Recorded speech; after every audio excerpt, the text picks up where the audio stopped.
శ్రీ సత్యసాయి జిల్లా బుక్కపట్నం మండలం జానకంపల్లిలో శ్రీ గంగమ్మ మల్యాలమ్మ అమ్మవారి జాతర మహోత్సవం అంగరంగ వైభవంగా పూజారి దివాకర్ ఆధ్వర్యంలో బుక్కపట్నం మండల కేంద్రంలో ఉన్న శ్రీ మంజునాథ ఎస్టేట్లోని అక్కమ్మగార్ల బావి వద్ద ఈ వేడుక మొదలైంది.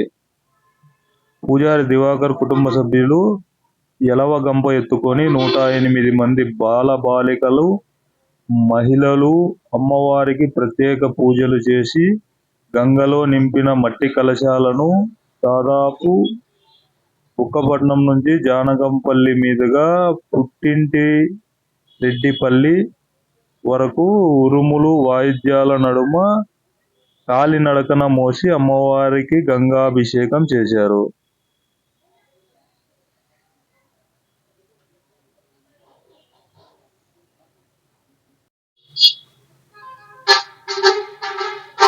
ఈ వేడుకలో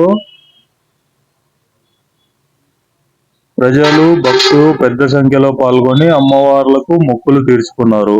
అనంతరం బ్రాహ్మణ పురోహితులచే గంగాభిషేకము, కుంకుమార్చన, హోమము జరిపించి ప్రత్యేక పూజలు నిర్వహించారు. ఈ సందర్భంగా పూజారి దివాకర్ మాట్లాడుతూ, ప్రతి ఏటా ఈ వేడుకలు నిర్వహించడం ఆనవాయితీగా వస్తోందన్నారు. ఇక్కడ ఉన్న అమ్మవార్లు భక్తులు కోరిన కోరికలు తీర్చడం జరుగుతుందని, ఆ నమ్మకంతోనే భక్తులు పెద్ద సంఖ్యలో అమ్మవారిని దర్శించుకోవడం జరుగుతుందని తెలిపారు. అనంతరం వందల సంఖ్యలో ఇచ్చేసిన భక్తులకి తీర్థ ప్రసాదాలు అందజేసి అన్నదానం చేయడం జరిగిందని తెలిపారు.